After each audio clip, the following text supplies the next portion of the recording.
Alright guys, this video is going to be a little bit different from my normal time lapse and all that good stuff. So let me know down in the comments if you actually like this. So, if any of you have been watching the Adventures with Overkill series, there's only one episode. But take a look at it and you'll see that I was having a hard time steering. Massive effort to steer. I was putting all my body weight into the sticks and getting very little results. Well, what that comes from is I had some slave cylinders that I was using off of a case tractor, and they're only 1-inch bore and 1-inch stroke. Okay, the OEM slave cylinder on these is 2.25-inch bore and like 5/8 stroke. So it's a big jump. So what I had to do is come up with a cost-effective solution. And yes, I know that they sell the stainless steel slave cylinders for these, but I didn't want to pay $500. I wanted to figure out a solution with some cheap off-the-shelf parts that I could get my hands on, and I wouldn't have to sacrifice more money if for some reason the stainless ones failed. So this is what I came up with. I did a double piston setup with the exact same pistons. Now these are 20 to 25 bucks a piece, and I had all of the steel laying around. But what I want to do is I want to go back and show you the revisions that I went through to get to this point. And this is the second revision, and I really like this, the way this is set up. And let me show you some of the mistakes I made on the first one so you can kind of see what my design is.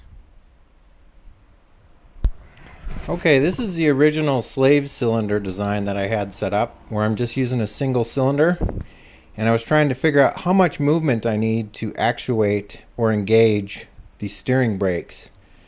So it looks to me it's about 1/2 inch, maybe a little bit less than that. And I just really wanted to find out what that sweet spot was so I knew how much movement I had to work with. And so this led me to the next design, and you'll see here that I'm mocking it up at this point to see if it would actually work and to see what the effort is on the handles. So here you go.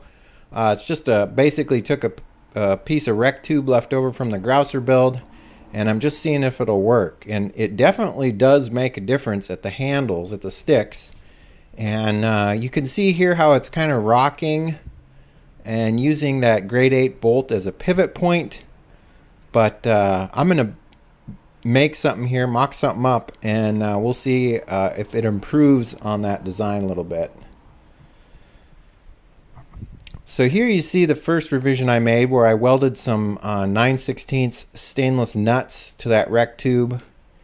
And still we're having a similar issue where the top slave cylinder is pushing out a little bit further than the lower one, and it's rocking, or it's using that grade 8 bolt as a fulcrum. So I want to try to eliminate that fulcrum and gain some movement, and being able to back off that adjustment bolt down below. So you can see the same thing here on the other side. This one's more pronounced because I messed up on one of the mounting bolts below to line up the slave pin. But similar situation here. It's rocking at that grade 8 bolt, and I want to try to eliminate that rocking that's going on there to gain some actual arm movement on the brake band actuation and engagement. So you'll see here it just looks really odd. The top one's probably moving, 1/2 inch, and the bottom one's moving maybe 1/4 inch. So here's the new revised version that I have on there right now. I used some angle to lock that extension in place so it can't rotate now. There's no more fulcrum. There's just a smallest amount of movement in it, and it's working exactly the way I want it to.